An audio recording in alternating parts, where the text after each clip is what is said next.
What if the universe itself was whispering to us?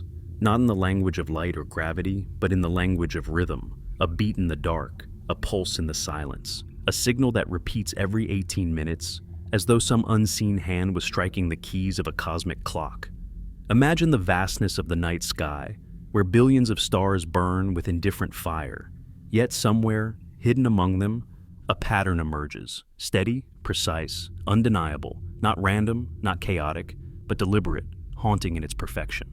Astronomers have always expected the universe to be noisy, to roar with the static of collapsing stars, to whisper with the faint hum of background radiation left over from the Big Bang.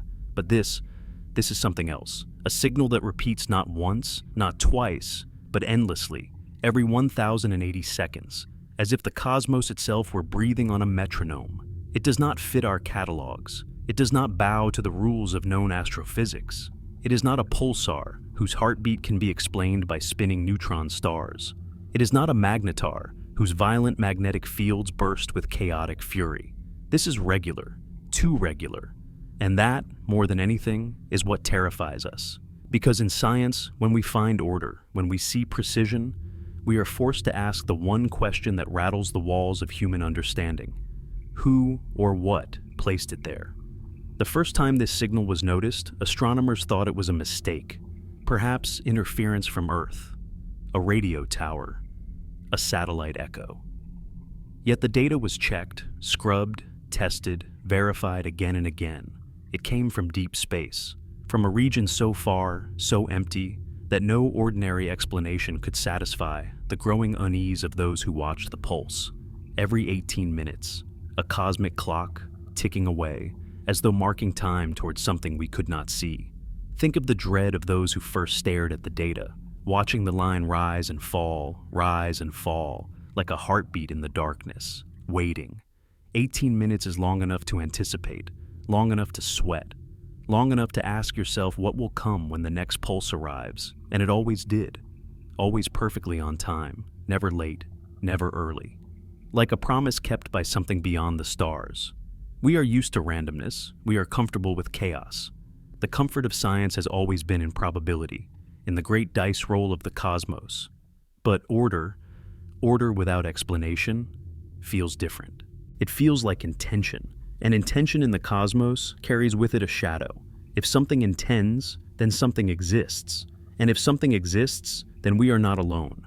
But what kind of presence would speak this way, across gulfs of darkness? What kind of mind would choose such a rhythm? Is it a countdown, ticking toward an unseen event? Or a beacon? A lighthouse burning in the void, meant for eyes like ours to stumble upon? History has taught us to tread carefully. The wow signal of 1977 was just a whisper, a fleeting brush against the cosmic canvas, a momentary flare that left more questions than answers. But this is not fleeting. This is not a single anomaly buried in time. This is persistence. This is a rhythm that will not let go. And in persistence lies intention, or, at the very least, the illusion of it. Every 18 minutes, the silence of the universe is broken. Every 18 minutes, the question returns. What do we do with this knowledge? Do we shout back into the dark, send our own signal, risking that whoever or whatever is out there may hear us? Or do we stay silent, hoping that the watchful presence behind the pulse never turns its gaze fully upon us? The universe is not supposed to repeat itself in such ways. Cosmic events do not keep to schedules. Stars do not burn in strict rhythm. Galaxies do not rotate in exact intervals. But this signal does. It mocks the chaos, laughs at the randomness. It is not only a pattern, it is a defiance of nature itself. A reminder that something out there might know the rules we do not. Or worse, might be the one who wrote them. As you sit here, listening to this story, somewhere out there, another pulse is arriving. Another beat in the silence. Another 18 minutes gone. And if you close your eyes, you might almost hear it. The steady thrum of something vast, something patient. Something that has been waiting long before we learn to listen. The question is not only what it means, but what it means that we were the ones to hear it. Why us? Why now? Why this signal in this age at this moment in our fragile history? Perhaps it is nothing. Perhaps it is everything. But either way, it will not stop. It has not stopped. The universe keeps ticking. And with every pulse, the weight of meaning presses heavier upon us. Every 18 minutes, a reminder, a whisper, a call, or maybe a countdown. And so we find ourselves caught in the liminal space between fear and wonder. For every scientist who studies the pulse, there is a human being behind the data, a mind that cannot help but imagine the intention behind the pattern. What if it is not a countdown to destruction, but an invitation? What if the signal is less a warning and more a door? Could it be the first deliberate step of a distant intelligence, reaching across the abyss not with words, but with rhythm, a language older than speech itself? Consider how music affects us here on Earth. The steady beat of a drum, the cycle of rhythm, these are the foundations of our rituals, our ceremonies, our sense of time. To hear a rhythm in the silence of space is to hear a kind of music, and music, across cultures, has always been a bridge between minds. But bridges go both ways. And so, if this is a song, we must ask ourselves, do we wish to dance with the one who plays it? The unsettling truth is that even silence in the cosmos is meaningful. And so, when silence is broken, and broken with precision, it demands more of us than passive observation. It demands reflection, caution, imagination, and humility. It reminds us of the fragility of our understanding and the vastness of what we do not know. For what is more haunting than the realization that something out there may already know us better than we know ourselves? The next pulse is already on its way, unseen, unstoppable, traveling at the speed of light, crossing unimaginable distances, carrying with it a mystery that weighs on every mind that has dared to notice. And when it arrives, we will measure it, record it, chart its perfection, and still be left with nothing but the aching silence that follows. A silence in which our own thoughts echo louder than ever, asking again and again, what does it mean? The universe is supposed to be chaos. It is supposed to be a storm of noise, a vast orchestra of randomness, where signals rise and fall without rhythm, where stars collapse, quasars roar, and galaxies whisper their background static into infinity. In that endless sea of disorder, patterns are rare, fragile things. When they appear, they are usually fleeting illusions, coincidences strung together by the desperate pattern-seeking mind of humankind. But every so often, something appears that refuses to be dismissed as illusion. Something like the 18-minute signal. To understand how alien this rhythm is, we must first look at what we know about the natural sounds of the universe. Pulsars, for example, spin like celestial lighthouses, emitting beams of radiation that sweep across the cosmos. They can create astonishingly regular signals, milliseconds apart, seconds apart. And for decades, humanity thought we had found the ultimate clocks in space. Yet, even these titans drift over time. Their signals slow, their rhythm falters, their perfection erodes. Entropy, the great enemy of order, always wins. But the 18-minute signal does not falter. It does not drift. It holds its breath with mechanical perfection, as though immune to the laws that bind every known celestial body. And this is the first reason it unsettles us so deeply. Nature does not grant such precision lightly. When the universe keeps time this well, it suggests a mechanism outside of natural decay. It suggests design. Imagine sitting in a darkened cave, listening to the wind, the drip of water, the scratch of unseen animals. Every sound is random, layered, chaotic. But then, footsteps. Regular, deliberate, approaching. That is the difference. That is what astronomers feel when they see this signal. The background noise of the cosmos is the dripping cave water. This rhythm is the footsteps. Astronomers tried, of course, to explain it away. Could it be a pulsar hidden at some unusual angle? Could it be a magnetar flaring in ways we do not yet understand? Could it be a binary star system, locked in some gravitational dance, spinning just right to produce such a pulse? One by one, these theories fell apart. The timing was too perfect, the stability too unnatural. Binary stars wobble, pulsars decay, magnetars scream with chaos, not rhythm. This was something else, and as the data accumulated, a dreadful thought began to sink in. If this was not a mistake, not a trick of noise, not an error in the machine, then it was something that should not exist, something breaking the pattern of what we thought the cosmos could produce. And when something should not exist, but does, we are left with only two options. Accept that our knowledge of physics is incomplete, or accept that the signal is not natural at all. Neither option is comforting. The human brain is addicted to patterns. We see faces in clouds, hear whispers in static, invent shapes in the stars. But this addiction cuts both ways. When a pattern emerges that is undeniable, when it refuses to dissolve under scrutiny, it strikes us with a primal recognition. The recognition of intention. The recognition that something beyond randomness is moving behind the curtain. For centuries, humanity has wrestled with cosmic signals. When pulsars were first discovered, the regular flashes were so precise that astronomers jokingly called them LGM, little green men. It was easier to joke than to admit the deeper truth, that such perfection feels alive, feels communicative. But those signals were eventually explained by physics. The 18-minute pulse, however, resists explanation. It lingers like a riddle with no answer, mocking our understanding, daring us to solve it. And so the question grows louder. If nature cannot explain it, what else remains? A machine, perhaps, built long before us, still ticking in the dark, still sending its signal across the void. Or perhaps not a machine at all, but a phenomenon we do not yet have the language to describe, a crack in reality itself, where the laws we know dissolve into something stranger. Whichever it is, the conclusion is the same. This is a pattern that should not exist, and yet it does. Every 18 minutes, we are reminded that the universe may not be as indifferent as we thought.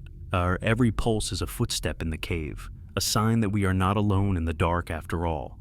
And as we listen, we cannot escape the gnawing fear that the footsteps are not merely wandering, they are approaching. Consider the great library of cosmic phenomena we already know.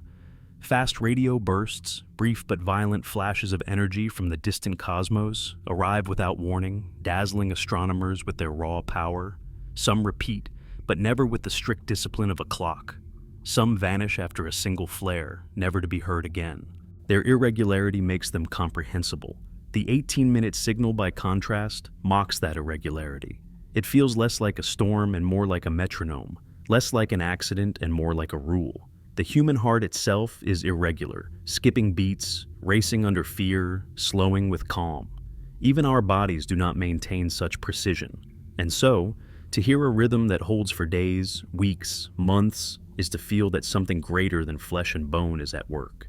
It is as though the signal itself has become a second heartbeat, not of an organism, but of the cosmos itself. And in its beating, we cannot help but hear a kind of intention. Some have compared it to the ticking of a celestial clock, others to the rhythmic chanting of a distant choir. Both comparisons fail because neither can capture the silence that surrounds it. Every pulse arrives like a lighthouse beam across a stormy sea, and then the waiting begins. 17 minutes and 59 seconds of silence, a silence heavy with anticipation, as though the universe itself is holding its breath. And then, once again, the pulse, regular, inevitable, inescapable. Imagine being the astronomer who first dared to record it. 18 minutes is long enough to doubt yourself, to check your instruments, to question your sanity. But the next pulse always arrives, stripping away excuses, leaving only the truth of its presence. Every arrival is both a comfort and a terror. Comfort, because it proves you are not imagining things. Terror, because it proves that something impossible is real. And so, theories multiply like shadows. Could it be a relic of a long-dead civilization, an ancient beacon that continues to function long after its makers have vanished? Could it be a signal meant not for us, but for others? A message we have intercepted accidentally, like a whisper overheard through a wall? Or could it be a natural phenomenon so strange, so utterly beyond our imagination, that it appears artificial only because we lack the language to name it? Science thrives on naming. To name a thing is to contain it, to define it, to control it. But here we face the unnamed, the unnameable, and the longer we stare, the less certain we become. The rhythm is too sharp to ignore, too perfect to dismiss. We find ourselves circling a truth we cannot articulate, that the universe may be structured by forces that play with time and order in ways we cannot yet conceive. Even if one day we explain it, the feeling it has left us with will never fade. Because long before the truth is known, the impact of the mystery has already carved itself into our collective mind. We are no longer creatures of a silent cosmos. We are listeners, waiting for the next pulse, measuring our days not by the rotation of Earth or the orbit of the Moon, but by the cold and patient rhythm of a voice in the void. Every 18 minutes, the universe knocks at the door of our understanding. And though we do not know who knocks or why, we cannot help but lean closer, listening for the next sound, wondering whether we are hearing the first note of a symphony or the tolling of a cosmic bell. Think of how humanity has always responded to patterns. When ancient people first mapped the stars, they drew lines between them, crafting constellations, turning scattered lights into stories. The hunter, the lion, the scorpion, all born of pattern recognition. We are creatures who cannot abide randomness. We search for order even when none exists. But here, in this signal, order confronts us directly, so undeniable that no mythology is needed to dress it in meaning. It is meaning itself, carved into the silence. Some skeptics argue it could still be noise, some statistical trick of observation. They argue that with enough time, enough data, any random distribution can give the illusion of a pattern. But if that were true, the illusion would collapse under scrutiny. It has not. The more we listen, the more the pulse proves itself. Like a machine too perfect to be coincidence, it arrives again and again, its precision cutting away the comfort of skepticism. This is not chance. This is design, or something we do not yet understand.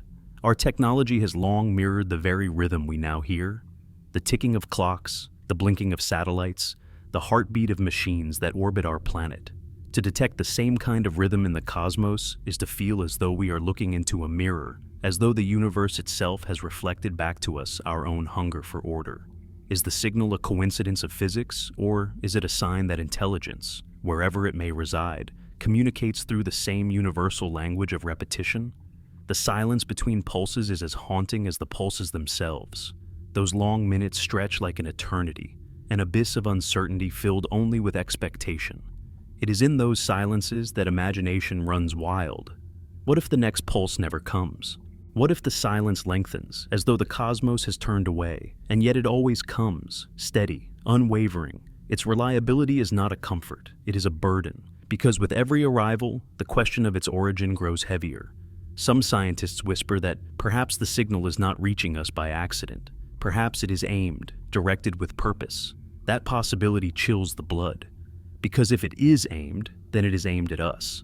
And if it is aimed at us, then someone or something knows we are here. To listen to the signal is to feel observed, as though the void itself has eyes. It is the ancient terror of the hunted, reawakened in the most modern of laboratories. And so, humanity stands divided. There are those who see the signal as a marvel, an invitation to step beyond our isolation and into a larger community of the cosmos. And there are those who see it as a threat, a warning, a drumbeat of war approaching from the stars. Both may be wrong. Both may be right. The truth remains hidden in the silence between pulses. But one thing is certain. This is a pattern that should not exist, and yet it does. Every pulse defies our understanding. Every arrival challenges the foundations of astrophysics. We are forced to imagine possibilities that stretch far beyond our comfort.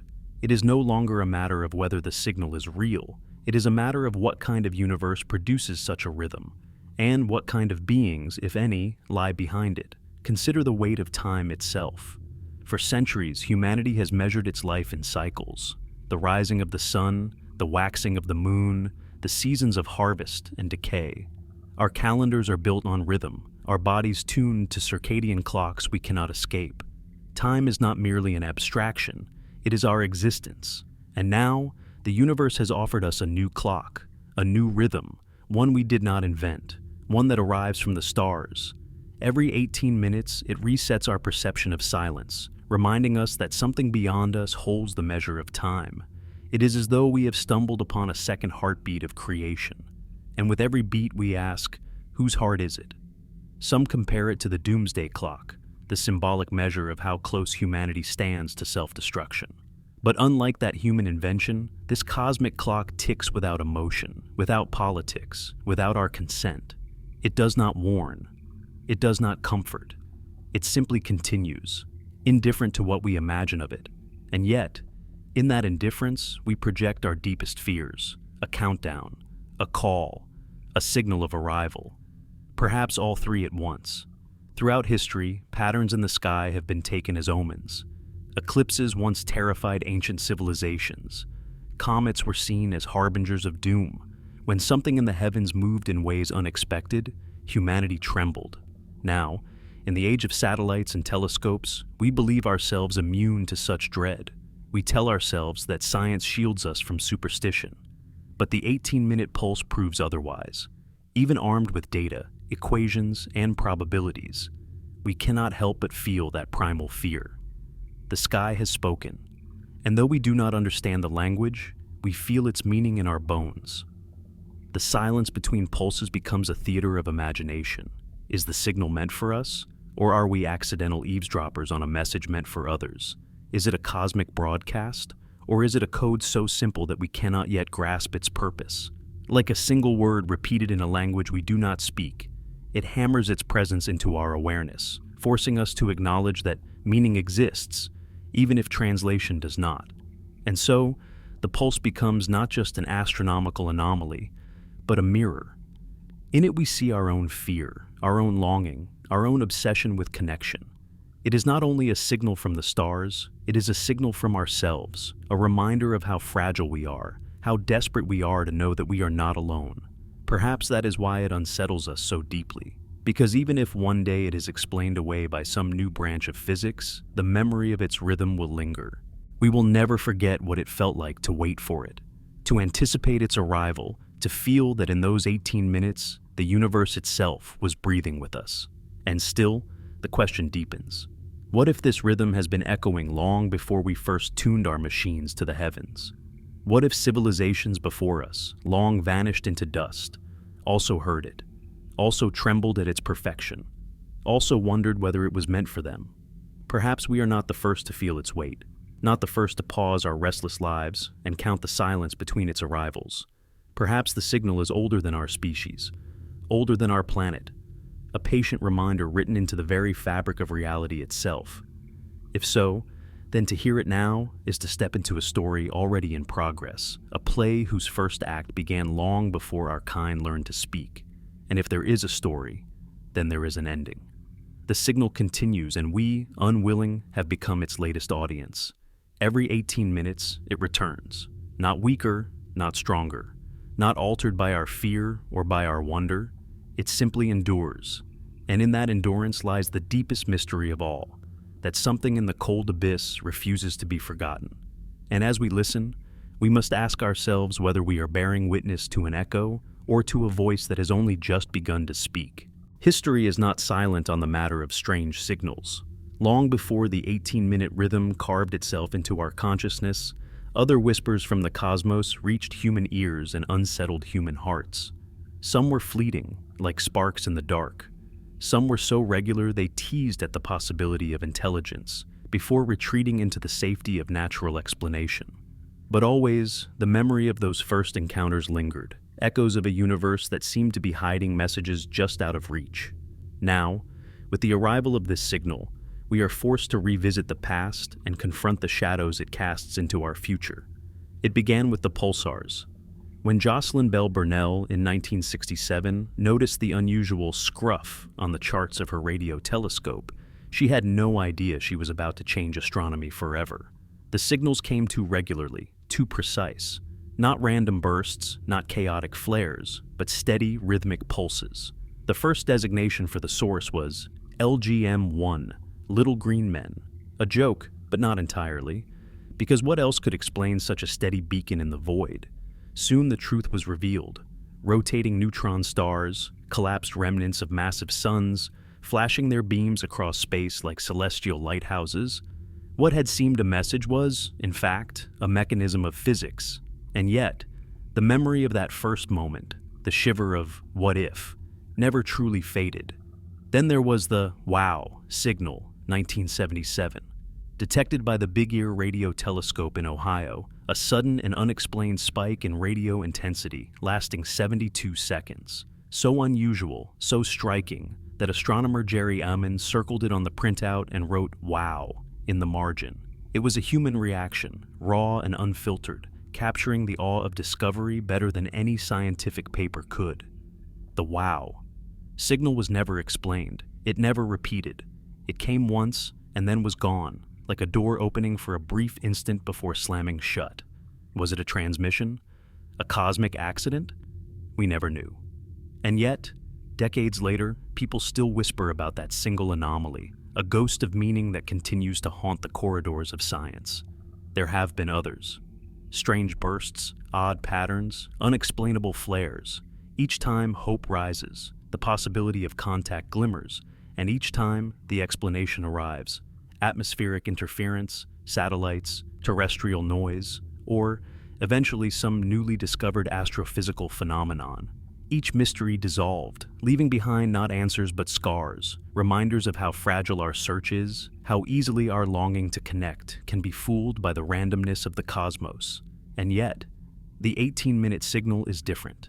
It does not fade like the wow signal. It does not dissolve into astrophysical explanation like pulsars. It persists. It repeats. It endures. It carries the weight of history with it, as though mocking our previous attempts to dismiss the inexplicable. It is not a one-time burst. It is not a fleeting ghost. It is a rhythm that has embedded itself into the flow of our days, reminding us with each arrival that the question has not gone away. The question has only grown louder. History has shown us that signals which appear to be intelligent often are not. But history has also shown us that the moment of doubt, the spark of possibility, can change the way we see ourselves forever. When the first pulsars were discovered, even after they were explained, humanity never forgot that moment of suspense. When the wow signal blazed across the printout, even after decades of silence, we never stopped wondering. And now, the 18-minute pulse revives that same haunting feeling, but magnified, amplified, made unbearable by its persistence. Because this time, the signal does not let go. It returns again and again, like a question that refuses to be ignored. It is not content to be an anomaly in the past. It demands to shape our future. Every 18 minutes, the past and the future collide. We remember the history of unexplained signals, and we project forward into what this one might mean. It is both an echo of the past and a shadow of the future. It reminds us of everything we have failed to understand, and everything we might yet be forced to confront. What if the wow signal was not unique? What if it was only the first fragment of a greater pattern, a single spark that now finds its continuation in this new rhythm? What if, all along, the cosmos has been speaking, but we have only just now learned enough to recognize the grammar? If so, then history is not just memory, it is prelude. And the future is not silence, it is revelation. Scientists know the danger of overinterpretation. They caution against projecting meaning where none exists, but human beings are not machines. We cannot help but imagine. And as the 18-minute signal continues, we imagine futures both wondrous and terrifying. A first contact, a countdown to an unknown event, a cosmic beacon that marks us, labels us, as if, in the past, signals have faded, but this one does not fade. And so, we are left with a future in which the signal becomes part of us. We cannot ignore it. We cannot deny it. It is now woven into the rhythm of our science, our philosophy, our fears. It has become a heartbeat against which we measure our own. And perhaps that is the most haunting truth of all, that history has given us echoes, but the future may give us answers, and we may not be ready for them. Think of how humanity has always strained to hear the sky. Before telescopes, before radio dishes, we listened with myth. The thunder was the voice of gods. The comets were messengers of doom. The eclipses were cosmic battles played out in the heavens. Every strange event carried meaning because silence was unbearable, and we needed the stars to speak. When science arrived, it replaced gods with equations, but the longing for a message never disappeared. We still yearned to know that the sky contained not just forces, but voices. When radio astronomy was born in the 20th century, suddenly the silence was filled with static. The universe was loud. Every frequency buzzed with signals, most of them natural, most of them explainable.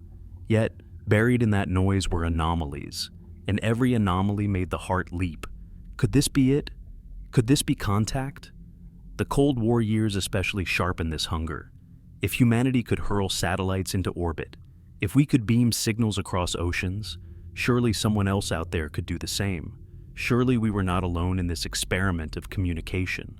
There were moments when the dream seemed almost within reach, the SETI programs scanned the sky relentlessly, vast arrays of telescopes listening to the stars like ears pressed against the door of the universe. But again and again the signals failed to repeat, or they revealed themselves as earthly interference, the byproduct of our own restless machines. Each disappointment taught us skepticism, but it also deepened the hunger, because if one true signal ever came, we knew it would change everything. Not just science, not just politics, but our very identity as a species. And so, the weight of history presses down on the 18-minute signal. It carries with it the ghosts of every false alarm, every half-glimpsed anomaly, every fleeting moment when the cosmos seemed to lean closer. It is more than a pattern, it is a culmination. It is the embodiment of centuries of listening. And unlike the wow signal, unlike the one-time anomalies, this one does not slip through our fingers. It stays. It repeats. It grows heavier with every cycle. The past warns us that most mysteries fade into natural explanation. The future whispers that this one may not. And so, we hover in the space between, caught in the echo of what we once thought we heard, and the shadow of what we fear we are about to learn. Philosophers speak of the arrow of time, the relentless march from past into future. But what if time itself is caught in this rhythm? What if the signal is less about communication and more about synchronization, pulling us into step with something vast and ancient? Every 18 minutes, we are reminded that history is not finished, that the story of signals is still unfolding, and that we may be characters in a narrative we do not yet understand. Imagine for a moment the weight of the future if the signal continues. Day after day, week after week, astronomers record its perfection. The newspapers may print cautious headlines, but beneath the caution, a storm would brew.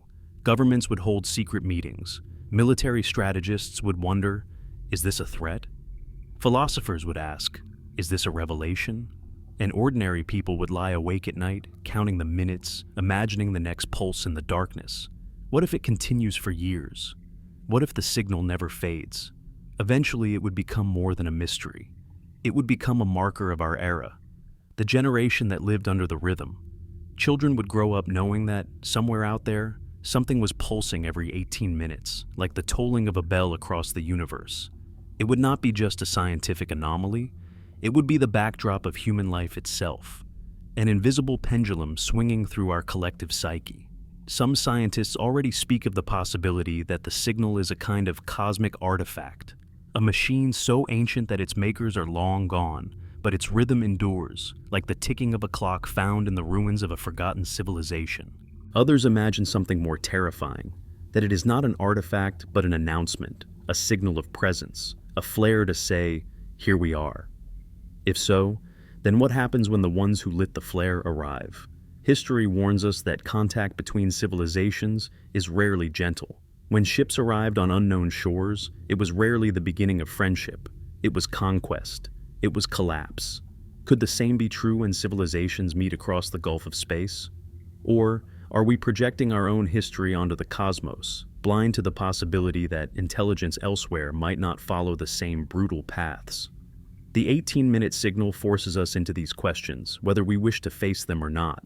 The past reminds us of false alarms, but the future offers no reassurance. For the first time, we are staring at a mystery that endures, a mystery that refuses to dissolve into noise or accident. And in that endurance, the future bends. It bends toward contact, toward confrontation, toward revelation.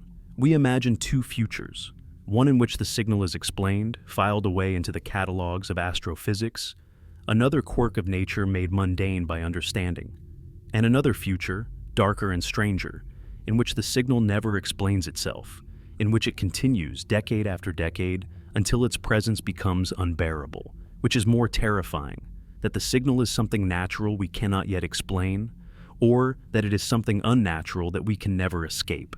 And so, the shadows of the future lengthen. The signal is not just a pattern, it is a promise, a reminder that history is not finished with us yet, that the universe still holds secrets we are not ready to confront. And every 18 minutes, those secrets knock once more at the door of human understanding, demanding entry. Throughout history, echoes have always unsettled us. An echo is a voice without a body, a sound detached from its source, a reminder that something once spoke but is no longer present. The 18-minute signal feels like an echo in the same way. It could be the residue of a civilization long gone, their machines still running, their heartbeat still echoing through the void. If so, then every pulse is a ghost, a relic of voices that will never answer. To listen to it is to commune with the dead. And yet, even if the makers are gone, their echo still shapes us, still bends our imagination toward them, still forces us to reckon with the possibility that intelligence does not always vanish quietly. Sometimes, it leaves a rhythm behind. Shadows too haunt us. A shadow is not a thing, but a sign of something larger, something unseen, yet undeniable. The signal is a shadow cast forward, a reminder of futures that might yet come to pass. When we hear it, we cannot help but imagine the figure that casts it.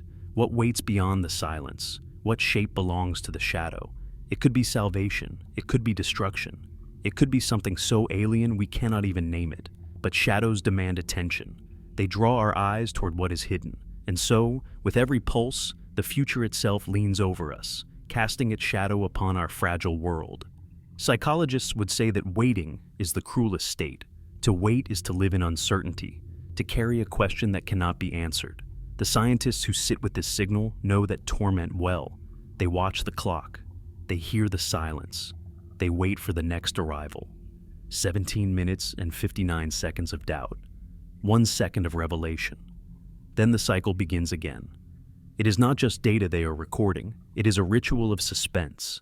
And the longer it continues, the deeper the ritual carves itself into the human psyche. What is the future of a species that waits this way? Perhaps we will become defined by it, shaped by the 18-minute rhythm until our culture itself beats in time with it. Songs, stories, religions, fears, all bending around the pulse. Or perhaps it will fracture us, divide us between those who embrace it as hope and those who curse it as doom. Already the arguments rage in whispers. Should we answer? Should we remain silent? Should we fear? Should we celebrate? The questions multiply, but the signal offers no guidance, only its relentless rhythm. And so the past and the future converge. The echoes remind us of what we have already felt. The wow, signal, the first pulsars, every anomaly that ever made us tremble. The shadows remind us of what is still to come, the futures we fear, the answers we cannot yet receive. Between echoes and shadows, we walk the thin line of the present, our ears pressed to the silence, our hearts counting down the seconds. Every 18 minutes, the universe speaks, and every 18 minutes, we are forced to wonder whether we are listening to history or to destiny. And perhaps that is the cruelest truth of all, that we cannot yet know whether the signal belongs to the past or the future. It may be an echo, a memory of something that once was, or a shadow, a warning of something yet to come. But in the present, it is both. It is history that refuses to stay silent, and destiny that refuses to stay hidden. We are caught in the middle, our fragile species poised between memory and prophecy, haunted by the possibility that the universe is more alive than we ever imagined. And with every 18 minutes that pass, we step further into the unknown, carrying with us the weight of every echo and the dread of every shadow. Mathematics is the only language that never lies. Cultures divide, languages fracture, symbols change, but mathematics remains. 2 plus 2 is 4, whether spoken in English, Arabic, Sanskrit, or silence. The universe itself bends to its rules. Stars ignite because of equations, galaxies spiral because of gravity's numbers, and time flows because mathematics demands it. So, when a signal emerges from the abyss, a signal not of chaos, but of rhythm, we cannot help but turn to mathematics to interpret it. And there, hidden within the silence, we find a number. 18 minutes, 1,080 seconds, too perfect to ignore, too persistent to dismiss. What does it mean that the universe has chosen this number? 18 minutes is not arbitrary. It is divisible by many things. 2, 3, 6, 9. It echoes the structure of harmonics, the way music folds back upon itself in octaves and resonances. It is both simple and complex, both reducible and expansive. It is not prime, not indivisible, but instead a number that opens into many others, like a doorway branching into corridors. If intelligence wanted to send a signal recognizable to another intelligence, what better choice than a number that multiplies and divides so easily that carries within it the suggestion of design? In ancient cultures, numbers carried meanings beyond calculation. 18 was sacred in some traditions, ominous in others. In Hebrew numerology, 18 corresponds to Chai, life itself. In cycles of the moon, 18 years mark the Saros cycle, after which eclipses repeat. Even in our myths, in our calendars, the number whispers of cycles, repetitions, the return of things once thought lost. To stumble upon it in the sky, beating across light years with machine-like precision, feels less like coincidence and more like intention. But we must be careful. Numbers seduce us. They lure us with patterns that may be only accidents. And yet, when the same number repeats, when it refuses to dissolve into randomness, we must wonder, why this? Why 18? Why now? Perhaps it is not the number itself, but the act of counting that matters. Perhaps the intelligence behind it knows that any mind able to listen across the stars will know how to divide time, how to measure intervals, how to hear the difference between silence and sound. The signal says simply, I count. Do you? And in our recognition of its count, we are already in conversation. Mathematics is the bridge between species, between worlds, between minds. When Carl Sagan wrote of contacting extraterrestrial intelligence, he insisted that mathematics would be the first vocabulary, prime numbers, ratios, geometry, concepts no culture could ignore. Now, here in the 18-minute signal, we find ourselves staring at what may be that very first word, a number written not on paper, but in the turning of cosmic time itself. 1,080 seconds. The number unfolds into strange connections. Divide it, and you find intervals that match human rhythms. 3 minutes, 6 minutes, 9 minutes. Multiply it, and you find echoes of hours, fractions of a day, measures that resonate with our own inventions of clocks and calendars. Is this coincidence? Or is the signal tuned, crafted to fall within ranges that biological minds like ours would inevitably notice? Mathematicians speak of elegance, the idea that true equations are not only correct, but beautiful. There is elegance in the 18-minute signal, not in complexity, but in restraint. It could have been irregular, it could have been chaotic, but instead it chose simplicity, as though it knows we are watching, as though it knows we are listening. Consider the role of numbers in our own history. When ancient mathematicians first charted the heavens, they saw that the same numbers appeared again and again.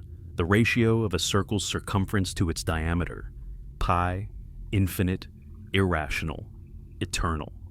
The golden ratio, appearing in the spiral of seashells, the branching of trees, the architecture of galaxies. Numbers have always whispered from nature, and we have always strained to hear their meaning. Now, we hear them from the stars themselves, delivered not in geometry or spiral, but in rhythm. Every 18 minutes, the cosmos writes the number again in the language of time. The resonance of 18 is no small thing. 3 times 6, 2 times 9. It is a number that folds upon itself, layering harmonics like a chord struck on a piano. And we, being creatures of rhythm, cannot help but feel its pull. Musicians would recognize its balance. Physicists would recognize its simplicity. Mystics would recognize its symbolism. It appeals across disciplines, a number that binds calculation and imagination in the same breath. What if this is deliberate? What if the makers of the signal chose 18 not as a random convenience, but as a deliberate bridge? They would know that any intelligent mind would measure intervals. They would know that any species, no matter its biology, would eventually find music in mathematics and mathematics in music. By choosing a number so resonant, they might be saying, "We know you because we know the language of numbers. We are speaking to you in the one way we are sure you will hear." But perhaps it is not meant for us at all. Perhaps the signal is automatic, a machine running endlessly, counting without audience. Yet, even in that possibility lies dread.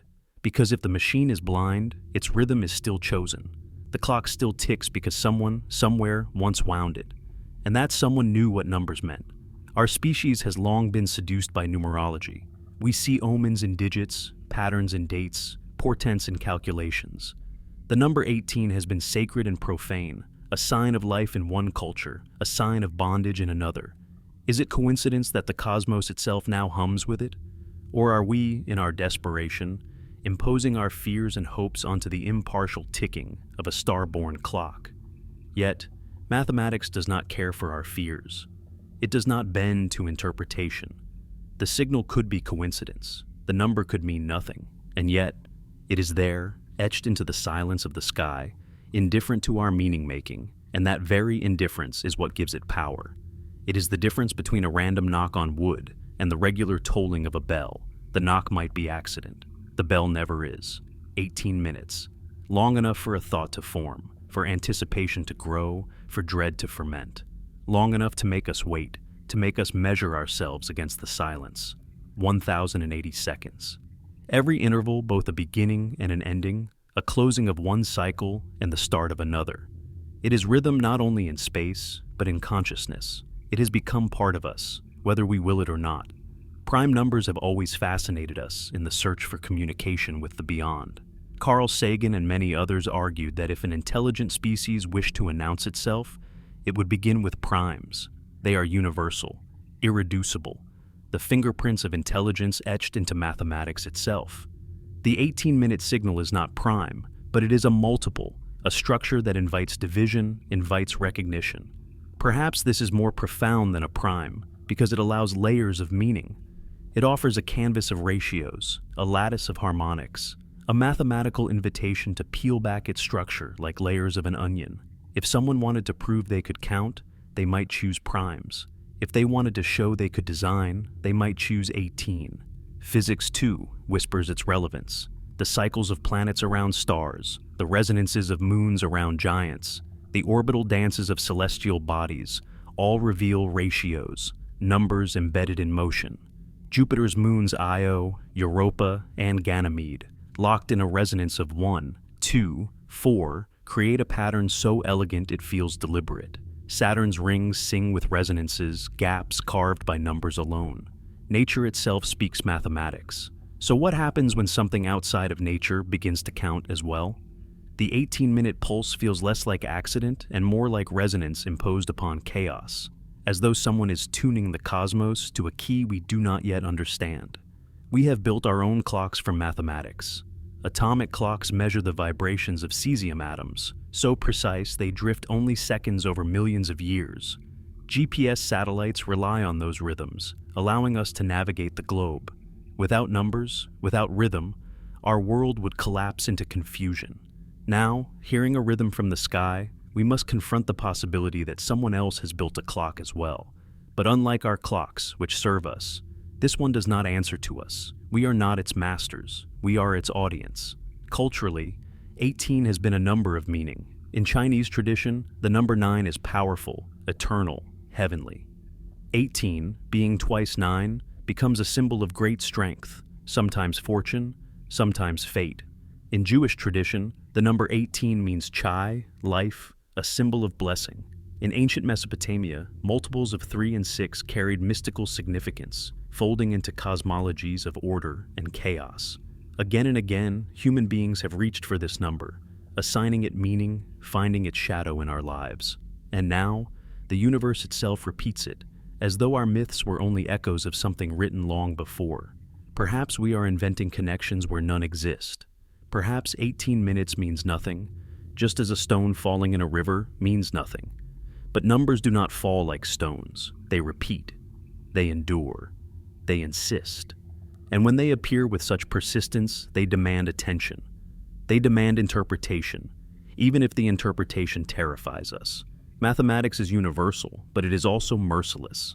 It strips away comfort, leaving only truth. And the truth of the 18-minute signal is this: it counts. Whether or not it speaks, whether or not it means, it counts. And in its counting, it demands that we count as well. Imagine the silence between the pulses. 1,080 seconds of nothing, a desert of absence stretching across the void. But even in silence, the number reigns. We mark it. We measure it. We cannot escape it. The number becomes a skeleton upon which time itself is hung, a scaffolding that reshapes our perception of the cosmos. We no longer hear silence. We hear silence divided, silence measured, silence awaiting the next number. This is the true power of mathematics. It transforms absence into pattern, and pattern into meaning. And so, we arrive at the most unsettling thought. If the signal is mathematics, if it is numbers written across time, then it may not even matter what its source is, because by existing at all, it has already changed us. We now think in its rhythm. We now anticipate in its intervals. We now wonder in its silence. It has taken root in our consciousness, rewiring our sense of time itself. Perhaps this is the message. Not words, not pictures, not instructions, but rhythm. A reminder that intelligence is not in what is said, but in what is counted. Philosophers have long argued about whether mathematics is invented or discovered. Are numbers human creations, tools we devise to describe reality? Or are they fundamental, woven into the fabric of the cosmos long before minds emerged to notice them? If mathematics is invented, then the 18-minute signal is coincidence, a trick of nature aligning with our own cultural obsessions. But if mathematics is discovered, if it is real, eternal, inevitable, then the signal is not coincidence at all. It is resonance, two minds separated by light years, both reaching toward the same eternal truth. It is not just communication, it is communion.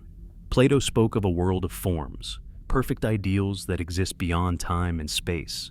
In that world, numbers are not abstractions, but realities, and all that we see are their shadows. If so, then the signal may not come from machines or civilizations, but from the forms themselves. A pure expression of mathematics breaking through the veil of chaos to remind us that order is eternal. What does it mean to live in a universe where numbers can reach out to us in rhythm? Perhaps it means the universe itself is intelligent, and mathematics is its voice. Anthropologists note that even the most isolated tribes develop systems of counting. Even without writing, even without advanced tools, humans invent numbers. We cannot live without them. To count is to know the difference between 1 and 2, between survival and hunger, between life and death. The 18-minute signal may be nothing more than counting, but counting is the foundation of awareness. It says, I know this moment is different from the last. It says, I recognize the passing of time. And to recognize time is to exist. In that sense, the signal is not just mathematical, it is existential. It declares, I am. Every cycle, every repetition is both simple and profound. Children count on their fingers. Astronomers count the rotations of stars. Physicists count the oscillations of particles. Counting is the same act, scaled infinitely. To hear counting from the stars is to realize that someone else also measures, also distinguishes, also exists. Even if no words ever follow, the count alone is enough. It bridges the silence between minds. It reminds us that intelligence anywhere must begin with one. And yet, even as we embrace the beauty of this thought, fear lingers. Because numbers are also used in war. We count weapons. We count losses. We count down to detonation. If this is a countdown, what happens when it reaches 0? The 18-minute cycle could be nothing more than a ticking clock. But clocks measure not only life, they measure endings. Every cycle could be one less until arrival, or one less until silence. The mathematics that unites us could also be the mathematics that dooms us. Numbers have always had this duality. They are sacred, yet they are merciless. They are pure, yet they are ruthless. They allow us to predict the rising of tides, but also the falling of bombs. They are the language of music, but also the language of death. And so, the 18-minute signal, though simple, is heavy with contradiction. It could be the most beautiful hello we have ever received, or the most chilling countdown in history. Mathematics does not tell us which. It only tells us that the count continues. And so we listen, trapped between awe and dread. Every 18 minutes, the universe delivers another number. And in that number, we hear both welcome and warning. Perhaps it is nothing more than a natural cycle, a rhythm carved by forces we do not yet understand. Or perhaps it is the first proof that intelligence does not end at Earth's edge. Either way, it has already reshaped us. We are no longer innocent of its rhythm. We now think in intervals of 1,080 seconds. We now feel the weight of mathematics not as abstraction, but as presence. It has become a second heartbeat, alien yet familiar, reminding us that in the end, the universe speaks in numbers, and numbers never lie. In physics, silence is only apparent. Space is not mute, even when it seems so. The vacuum is restless, boiling with unseen motion. Virtual particles pop in and out of existence, borrowing energy from nothing, returning it before the universe notices. This quantum foam suggests that beneath the stillness is infinite turbulence, invisible to us, yet undeniably present.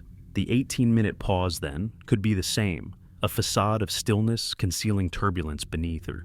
Perhaps the signal is not absent in the intervals, but encoded in ways we have not yet learned to interpret. What we call silence may simply be our own ignorance reflected back at us, a blindness mistaken for quiet. Black holes, too, embody this paradox. They are silent in the most terrifying way imaginable. No sound escapes them, no light, no signal, yet their silence roars in mathematics.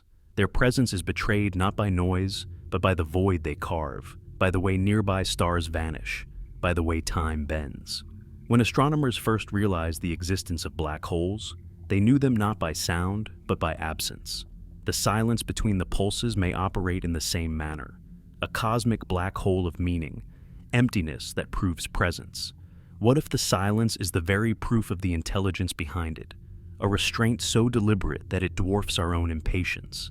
There is also the cosmic microwave background radiation, the afterglow of the Big Bang. When radio astronomers first detected it, they mistook it for noise, for interference. Only later did they realize the faint hiss came from the birth of time itself. Even silence can carry echoes from creation. The 18-minute interval may be another such case, a whisper not of nothing, but of something too vast, too ancient, too fundamental for us to yet decode. Human cultures have always revered silence as sacred. In ancient Egypt, silence was a god. Harpocrates, the child with his finger pressed to his lips, reminding mortals that what is hidden is often more powerful than what is spoken.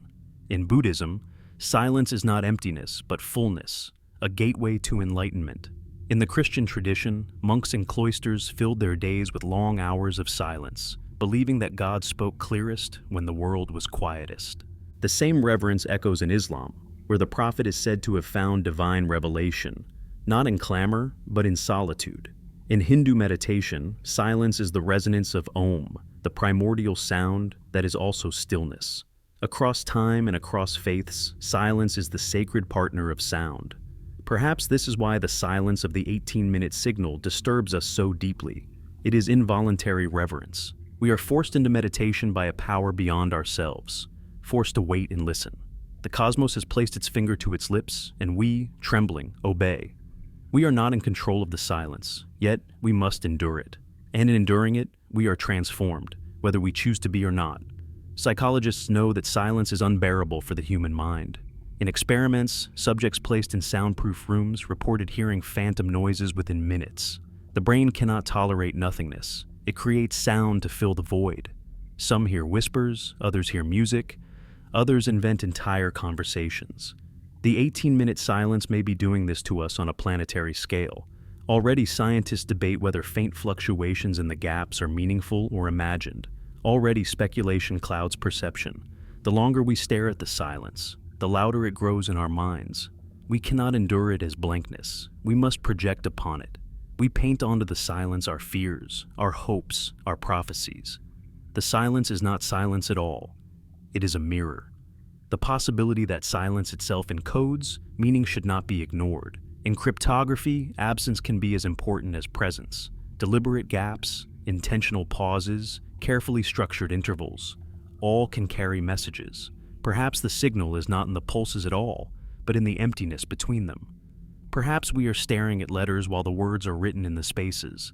What if the silence is the true message, and the pulse is just punctuation, a marker to reset our awareness?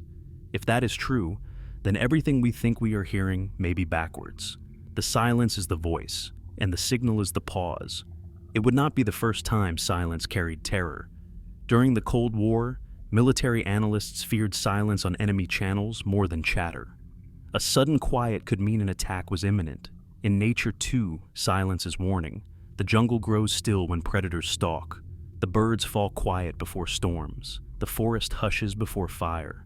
Silence is not peace, but prelude. It is the inhalation before the scream. The 18-minute silence may be the same, not calm, but anticipation of something vast waiting to unfold. To us, it feels unbearable because it hints at revelation withheld, knowledge just beyond reach. It is less like waiting for a song to play and more like standing at the edge of an abyss, knowing that something is about to emerge. And yet, silence is also the womb of creation. Every piece of music is born in silence. Every poem begins with a blank page. Every thought takes form out of the stillness of the mind. Perhaps the silence is not a threat but a gift, giving us room to imagine, to prepare, to awaken. Without silence, the pulse would lose its majesty. Without waiting, there is no arrival. Without darkness, no light. Silence teaches us to long for the sound, and longing gives sound its power. Consider, too, the strange relationship between silence and time. A clock ticks, not only in its sounds, but in the spaces between them. Each pause is as critical as each chime, marking the rhythm of existence. Our lives are shaped by these absences as much as by presences. The waiting between breaths, the suspension between heartbeats, the stillness between footsteps. The 18-minute silence scales this intimate rhythm to the cosmos itself. It is as though the universe has imposed a metronome on our perception, forcing us to experience time not as continuous flow, but as steps, as intervals, as gaps that cannot be skipped. In that sense, the silence is not empty but formative. It is sculpting us into listeners of a higher order, forcing us to redefine what it means to hear. Some scientists wonder whether the interval mirrors astronomical cycles we have yet to recognize. Could it be tied to a hidden rotation of a neutron star, a pulsar cloaked by anomalies, its heartbeat masked by layers of physics we do not yet grasp? Could it be a natural lighthouse sweeping across space, its beam reaching us only at this interval, reminding us that nature is patient even when we are not? If so, then the silence is not emptiness at all, but the slow turning of an unseen wheel, a cosmic pendulum swinging far beyond our ability to track. The waiting is simply our own impatience. The silence is the rhythm of the cosmos. Others take a darker view. They wonder whether the silence is deliberate restraint. If the signal is artificial, then its creators are choosing when not to speak. That choice implies intent, discipline, and power. It means they could flood us with noise if they wished, but they do not. Instead, they ration their voice, granting us only a fragment of presence every 18 minutes. What lies in the withheld? What volumes are denied us? What vast libraries of information sit unspoken in the gaps? To send silence requires just as much effort as to send sound, which means the silence is chosen, which means the silence means something. This pattern of rationed silence recalls ancient oracles, who spoke rarely and ambiguously, forcing supplicants to wrestle with meaning. The silence between their words was often as important as the words themselves, for in silence, the petitioner projected his own fears, his own hopes, his own destiny. The signal may be functioning the same way, inviting us to fill the silence with our own reflection, forcing us to see what we are by showing us what we lack. And here lies the cruelest truth. We are not built to tolerate uncertainty. Our species thrives on narrative, on closure, on endings. But the silence of the 18-minute signal denies us closure. It denies us answers. It stretches our minds across gulfs we are not equipped to endure. It is a mirror that shows us our impatience, our desperation, our vulnerability to time. Perhaps this is the real message, not what comes every 18 minutes, but what happens to us during the wait. We are changed by the silence in ways we cannot yet measure. The signal does not simply arrive, it reshapes us between its arrivals. Perhaps one day the silence will end, not because the signal stops, but because we learn to hear it differently. Perhaps hidden within the absence is a deeper presence, a layer of meaning awaiting the right perception. Just as ancient astronomers once mistook the wandering stars for gods, only later to uncover the laws of orbits, so too may we one day understand that silence itself is structured, intentional, articulate. When that day comes, the 18-minute pause will no longer torment us. It will become a new language, one in which the spaces between are as rich as the sounds themselves. Until then, we wait. The silence is both torment and teacher. It disciplines us, humbles us, reshapes us. It shows us how fragile we are, how desperate for meaning, how terrified of emptiness. And in this way, the silence speaks more loudly than the signal itself. The pulse may be the call, but the silence is the judgment. And whether we hear it as threat or as gift depends entirely on who we become while waiting. So we listen, not only to the sound, but to the absence. Not only to the signal, but to the gulf around it. Every 18 men, the silence is not empty, it is full of us. And perhaps that is the most haunting truth of all, that silence does not simply surround the signal, it reshapes us as we listen. It sharpens our hunger for meaning, presses our imaginations into overdrive, forces us to build bridges where no stone exists. Every culture has feared silence as much as it has worshipped it, because silence is possibility without boundary. It is the blank canvas before the brushstroke, the uncarved block before the sculptor, the pause in a lover's breath before the word is spoken. The 18-minute gulf is such a pause, long enough to terrify us, long enough to entrance us, long enough to teach us that the unknown is not absence, but infinite potential. Perhaps then, the silence is not punishment, not warning, not accident, but invitation. An invitation to grow patient, to deepen our listening, to learn that the universe does not shout, it whispers. And in its vast whisper, we may one day learn to hear truths too delicate for constant sound. Until then, we remain poised between pulse and void, shaped by every word unspoken, sculpted by every gap, listening not just for what is there, but for what dares to remain unsaid. There is something profoundly unsettling about the way repetition ties the natural to the artificial. In music, repetition builds harmony, creates rhythm, allows the listener to anticipate and become part of the song. But in the cosmos, when repetition appears, we are faced with a puzzle. Is it harmony born from physics or intention born from intelligence? The difference is not merely academic, it is existential. For if this rhythm is natural, then we are discovering a new class of cosmic object, one that challenges our understanding of astrophysics. But if it is artificial, then we are no longer passive observers of the universe. We are correspondents, receivers of a transmission from beyond. Physicists turn first to harmonics. When an object rotates or vibrates, it often produces signals at regular intervals. A pulsar may send out radio waves each time its beam sweeps across Earth.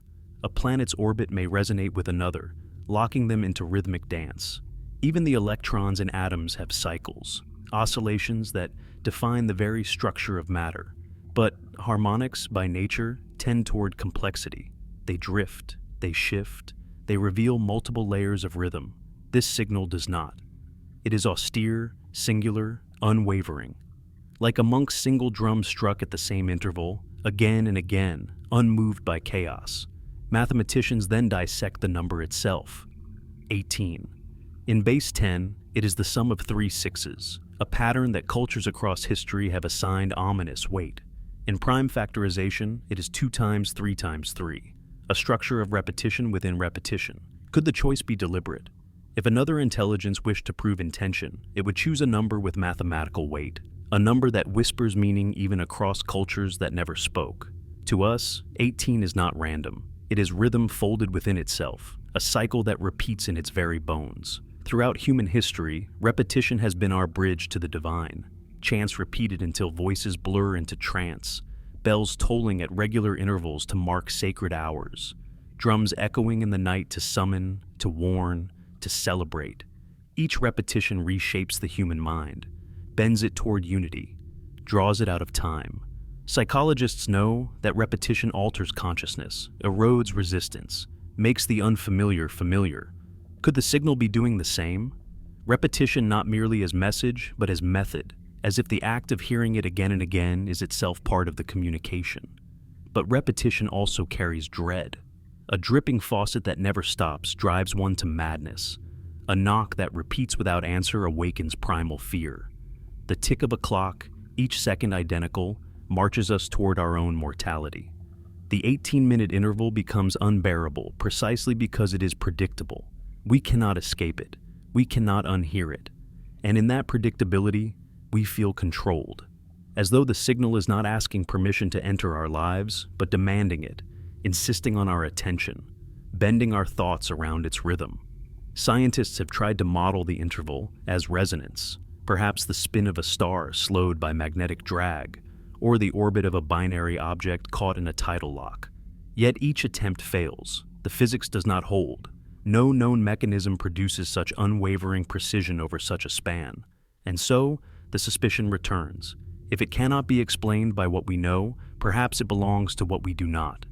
Perhaps it is not nature's rhythm, but design's. A beacon, a countdown, a signal hidden in the simplest code imaginable, repetition itself.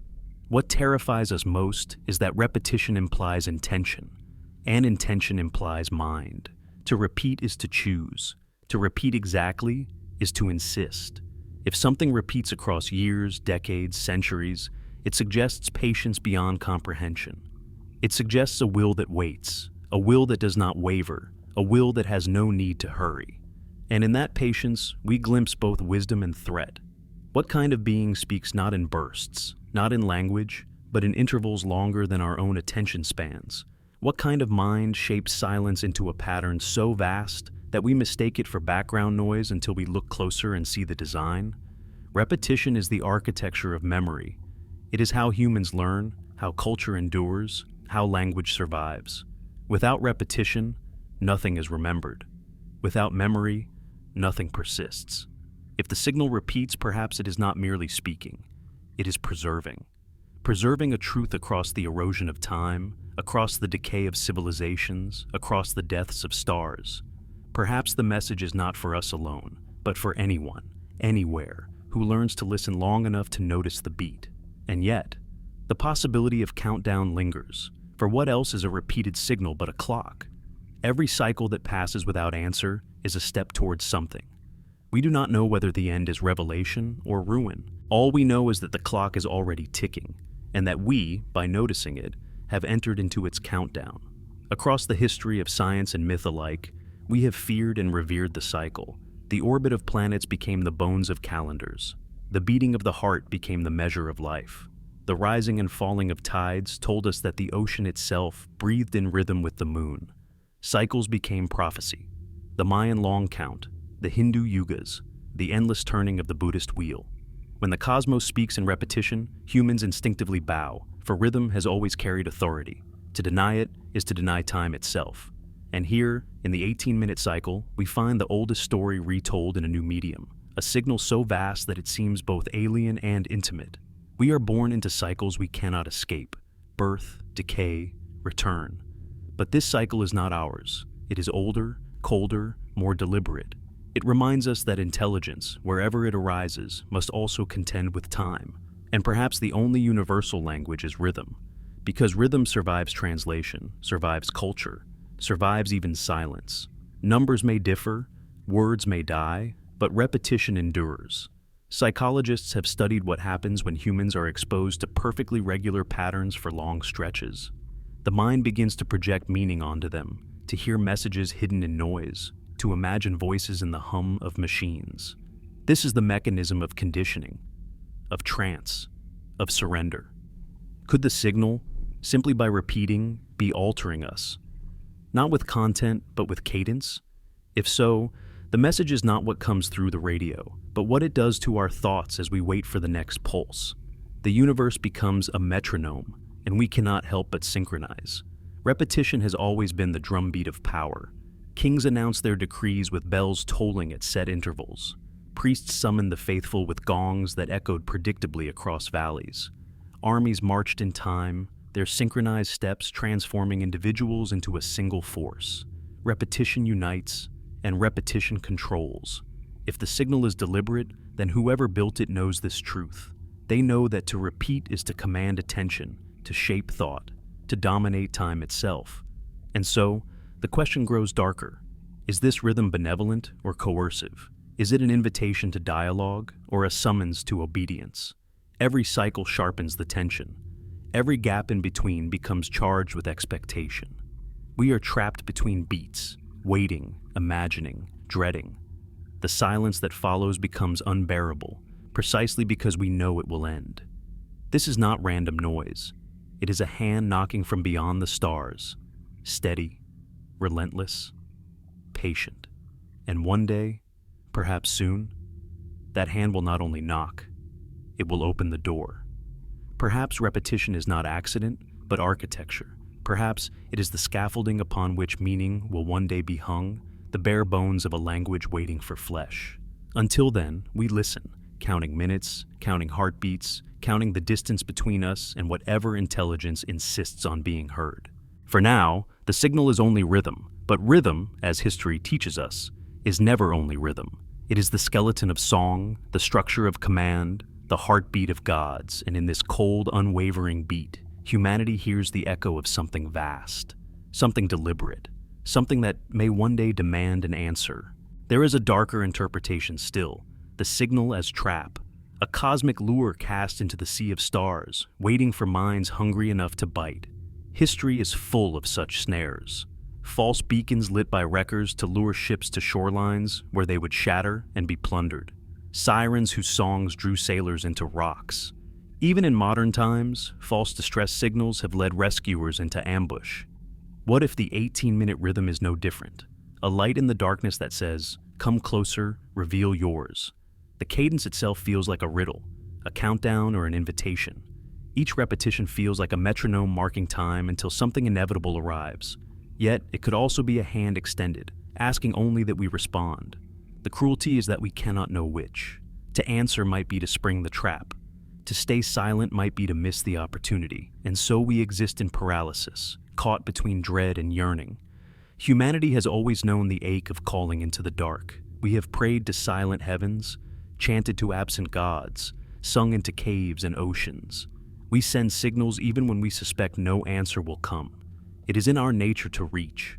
The SOS, the flare, the beacon, all are acts of desperation and hope entwined. To imagine that we would resist forever is to deny what we are. Eventually someone will whisper into the abyss. Eventually someone will answer for us all. And here lies the existential dilemma. Is reply a declaration of life or a confession of weakness? A child cries and the parent comes, but so does the predator. The same sound can summon nurture or destruction. To cry out is to gamble on the nature of the one who hears. If the cosmos is kind, then reply is salvation. If it is cruel, then reply is doom. Our problem is that we do not yet know which cosmos we inhabit. The inevitability grows heavier with each cycle of the signal. We may debate, we may hesitate, but history tells us that restraint is not eternal. Somewhere, someday, a scientist hungry for contact, or a government desperate for advantage, or even an amateur with a transmitter will decide that silence is unbearable. It will not take all of humanity to speak, only one voice breaking ranks, and once spoken, it cannot be undone. A single word into the abyss may become the signature of our species forever. Time itself conspires against silence. Civilizations rise, grow restless, and collapse. In 1,000 years, in 10,000, who can guarantee the discipline to remain quiet? If the signal persists for ages, it will eventually coincide with a moment of weakness, a moment of pride, a moment of longing too great to ignore. Silence, then, is not a policy, but a postponement.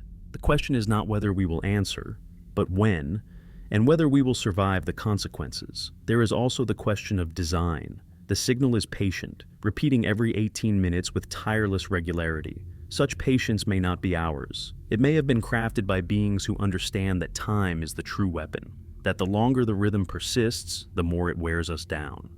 What begins as mystery becomes obsession. What begins as fear becomes temptation. The signal does not need to rush. It knows that our curiosity will erode our caution, that eventually the hunger to know will devour our, and perhaps that is the point.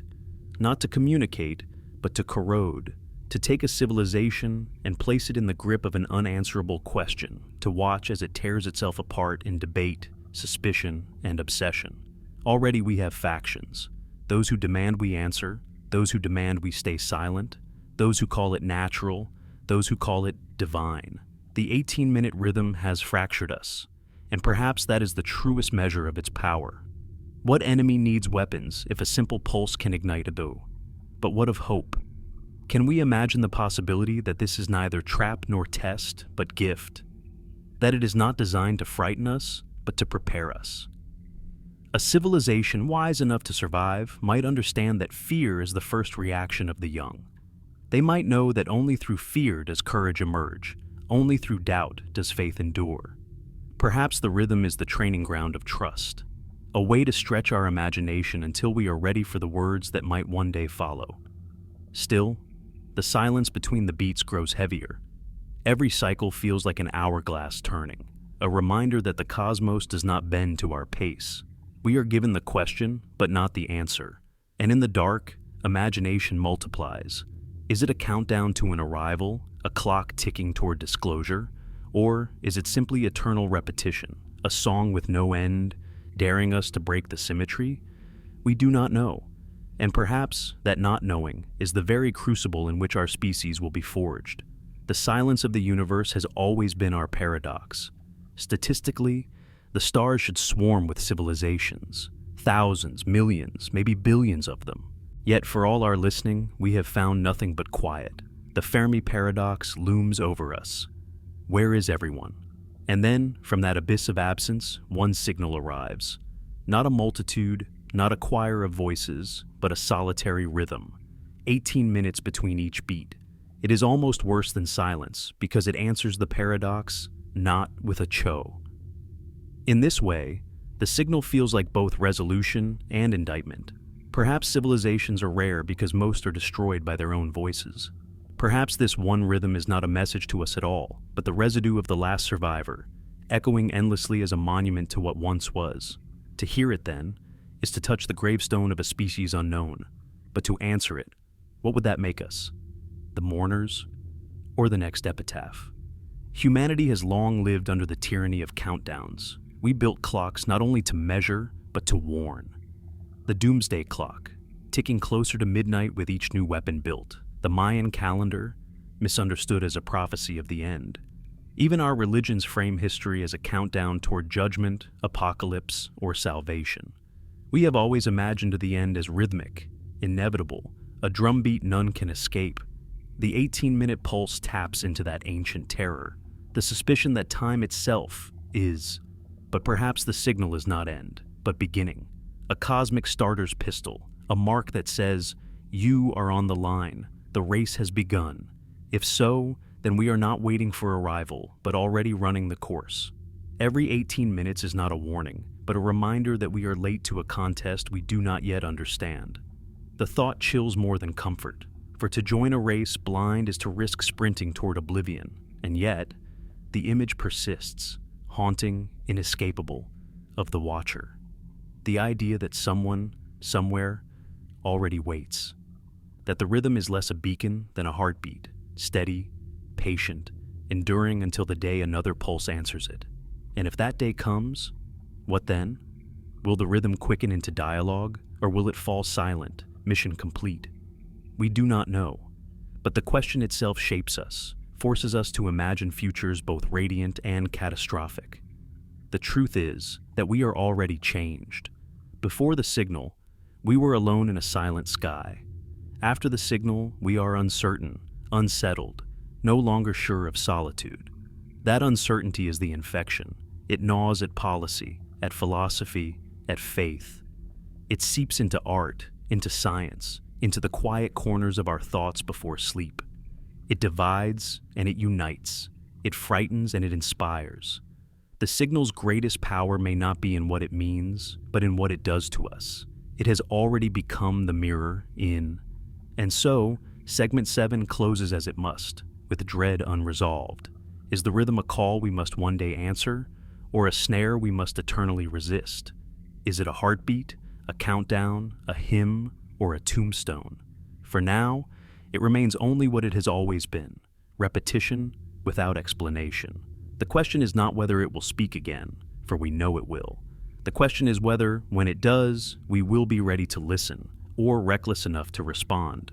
The question lingers like a thorn in the mind. What if the signal is not meant for us at all? What if we are not the intended audience, but accidental eavesdroppers, children stumbling into a conversation too vast for comprehension? The pulse every 18 minutes could be a rhythm set in motion long before our species walked upright, perhaps before our planet cooled enough for oceans. In that possibility lies both humility and terror, the realization that we are not central, not chosen, not even noticed. If the signal is not for us, then what role do we play? Are we trespassers at the edge of a cathedral, hearing only echoes of a ceremony in progress? Or are we scavengers rifling through the ruins of a vanished civilization, mistaking a monument for a message? The danger of misinterpretation is absolute, for to misunderstand a signal is to build a tower of meaning upon sand. We risk reshaping our destiny around a phantom. Yet, can we resist the urge to weave narratives, to fill the void with story? It is, the rhythm calls to something ancient in us. We are creatures of cycles, the beating of our hearts, the tides of the moon, the rise and fall of seasons. Every pulse feels like an echo of our own biology, as though the universe itself is reminding us of kinship. But is that kinship real or merely projection? The cosmos has no obligation to comfort us. A machine can repeat without intent. A pulsar can tick without care. Yet, intent or not, we cannot help but feel drawn into communion. The rhythm becomes perhaps that is the true danger. Not what the signal means, but what it does to us. Already, it has seeded divisions. Some revere it as divine, a cosmic scripture etched in time. Others see it as proof of hostile intelligence, a threat to be guarded against at all costs. Scientists argue over its origin, philosophers over its meaning, politicians over its use. The 18-minute cycle has become a mirror, reflecting not truth about the universe, but truths about ourselves. It exposes our fears, our hopes. But let us imagine, dare to imagine, that it is intentional. Not a mistake, not a relic, not a natural cycle, but a crafted beacon. Then we must ask, why 18 minutes? Why such precision, such persistence, such patience? Communication requires common ground, a bridge of shared reference. The architects of the signal, if they exist, chose a rhythm not unlike our heartbeat scaled into eternity. Perhaps they knew that any being capable of noticing the sky would understand time. Time is the only universe, and yet the irony is bitter. Time is also our greatest vulnerability. We are fragile against it. Civilizations rise and crumble in its current. Species flourish and vanish. Stars ignite and collapse. A signal that repeats forever is invulnerable to time in ways we are not. It mocks our mortality. Each cycle reminds us of our impermanence, our inability to endure. What we hear as message may instead be memorial. What we call contact may only be continuity of something that outlasted its makers, as a tomb. But then comes the darker thought. What if 18 minutes is not arbitrary? What if it is not heartbeat but countdown? Not a greeting, but a fuse? Every repetition marking the erosion of time we have left. Our history is littered with clocks. Doomsday clocks, prophetic calendars, apocalyptic predictions. All of them spoke to the same fear, that time is not ours to command, but ours to await. If the signal is a clock, what happens when it stops? What event does it count toward? Arrival? Collapse? A door? Oh, the tension between fear and hope is unbearable. To see it as countdown is to live beneath dread. To see it as greeting is to live beneath longing. Both are cages, each bar forged of imagination. The rhythm becomes perhaps that is the true danger. Not what the signal means, but what it does to us. Already it has seeded divisions. Some revere it as divine, a cosmic scripture etched in time. Others see it as proof of hostile intelligence, a threat to be guarded against at all costs. Scientists argue over its origin, philosophers over its meaning, politicians over its use. The 18-minute cycle has become a mirror, reflecting not truth about the universe, but truths about ourselves. It exposes our fears, our hopes. But let us imagine, dare to imagine, that it is intentional. Not a mistake, not a relic, not a natural cycle, but a crafted beacon. Then we must ask, why 18 minutes? Why such precision, such persistence, such patience? Communication requires common ground, a bridge of shared reference. The architects of the signal, if they exist, chose a rhythm not unlike our heartbeat scaled into eternity. Perhaps they knew that any being capable of noticing the sky would understand time. Time is the only universa, and yet the irony is bitter. Time is also our greatest vulnerability. We are fragile against it. Civilizations rise and crumble in its current. Species flourish and vanish. Stars ignite and collapse. A signal that repeats forever is invulnerable to time in ways we are not. It mocks our mortality. Each cycle reminds us of our impermanence, our inability to endure. What we hear as message may instead be memorial. What we call contact may only be continuity of something that outlasted its makers, as a tomb. But then comes the darker thought. What if 18 minutes is not arbitrary? What if it is not heartbeat but countdown? Not a greeting, but a fuse. Every repetition marking the erosion of time we have left. Our history is littered with clocks, doomsday clocks, prophetic calendars, apocalyptic predictions. All of them spoke to the same fear, that time is not ours to command, but ours to await. If the signal is a clock, what happens when it stops? What event does it count toward? Arrival? Collapse? A door? The tension between fear and hope is unbearable. To see it as countdown is to live beneath dread. To see it as greeting is to live beneath longing. Both are cages, each bar forged of imagination. And perhaps that is the truest purpose of the signal, to chain us to expectation, to lock us into watching the sky, forever pulled between terror and desire. If that is its goal, it has already succeeded, for we cannot look away. We measure our lives not by sun and moon, but by the next recurrence of the rhythm. Consider what this has done to us already. Our telescopes no longer scan at random. They wait, staring, watching for the pulse. Our algorithms no longer explore freely. They calibrate to the beat. Our conversations, our media, our thoughts circle endlessly back to it. The 18-minute cycle has become the center of gravity around which our civilization tilts. We are no longer explorers of the unknown. We are prisoners of the known repetition. A single signal has bent the arc of our destiny. And yet, within that prison, new possibilities bloom. For the first time, humanity faces a mystery too vast for any single discipline. Science alone cannot contain it. Philosophy alone cannot explain it. Faith alone cannot sanctify it. The signal demands collaboration across every boundary we have ever drawn. Nations share data that once would have been hoarded. Scientists speak with theologians, artists with engineers, philosophers with politicians. The rhythm has become a bridge, forcing us into unity. Perhaps that was always the test. Not whether we would answer, but whether we could endure the waiting without destroying ourselves. The signal is patient, but are we? Can we live with mystery, or must we always devour it, solve it, own it? The rhythm may not test our intelligence, but our restraint. It may not ask us to solve its code, but to survive our own reactions to it. If so, then the test has only begun. And what of destiny?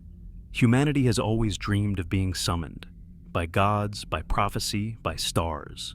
We long to be called to higher purpose. Perhaps the signal exploits that longing, or perhaps it fulfills it. In 18-minute cycles, the universe has placed before us a choice: to remain what we are, or to step into something new. To live as the species that feared the signal, or the one that embraced it. Every repetition brings us closer to that decision. And in the background of history, the rhythm tie, we are left then with the most haunting question of all. Not, what does it mean, but what will we make it mean? For the signal, in its patience, in its endlessness, refuses to tell us. It forces us to decide whether it is curse or blessing, trap or gift, countdown or communion. The universe has placed the weight of interpretation on our shoulders, and in choosing, we reveal not the truth of the signal, but the truth of ourselves. The closer we listen, the stranger it becomes. Each pulse feels the same, and yet not the same. Our instruments register consistency, but our minds detect variance. The pause before the next beat sometimes feels longer, heavier, like a breath drawn deep in anticipation. Other times it seems hurried, as though the rhythm itself is anxious. We begin to wonder, is the repetition perfect, or is it our perception that distorts it?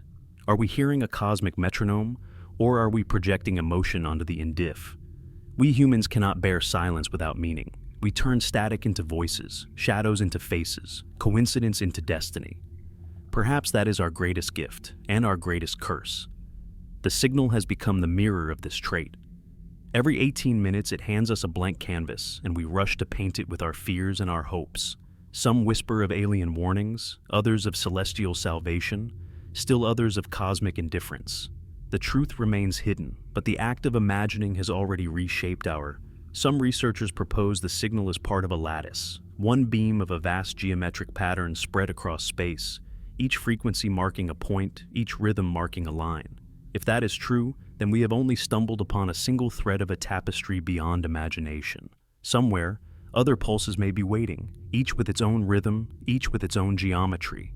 The thought chills us, because if such a web exists, it was built with intention, and intention implies power, and power in the wrong hands. But even if the signal is alone, solitary, its impact remains immense. Civilizations are fragile things, built on stories, and the signal has become our story.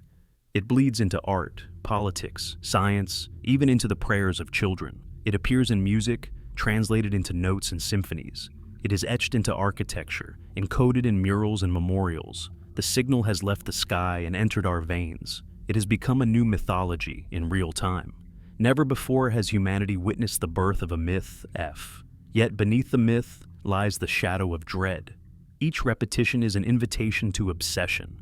We find ourselves counting down, even when there is nothing to count toward. People stop mid-conversation, glance at clocks, waiting for the 18-minute mark, as if expecting something to happen. As if the universe might suddenly lean closer, whispering the answer we crave. The ritual itself becomes addictive. We no longer live in hours or days, but in cycles of 18 minutes, stretched into eternity. Some whisper that the signal is not from beyond, but from ahead. A message sent backward in time, a fragment of our own future. If true, it means that somewhere, some version of us has endured long enough to reach across centuries, hurling a beacon into their own past. But why? To warn us? To guide us? Or simply to remind us that survival is possible? The thought is intoxicating and horrifying, for if the signal is our future's voice, then it carries both hope and despair. Hope that we endure, despair. Others argue that the signal is not external at all, but internal, an artifact of consciousness projected outward, a hallucination woven into reality by collective expectation. That possibility frightens some more than aliens, because it implies we cannot trust the boundary between mind and cosmos. If the signal is a shared illusion, then we are trapped in a feedback loop of our own making, doomed to chase echoes of our psyche, written into the stars. In that scenario, the universe may be silent, but still others embrace the darker possibility that the signal is bait, a lure cast into the cosmic ocean, waiting for curious minds to swim too close. If so, then every cycle that passes without event is not reassurance, but suspense. The tension before the trap snaps shut. For millennia, humans have baited traps with sound, calls to draw animals into snares. What if the cosmos is no different? What if we are not the hunters, but the prey?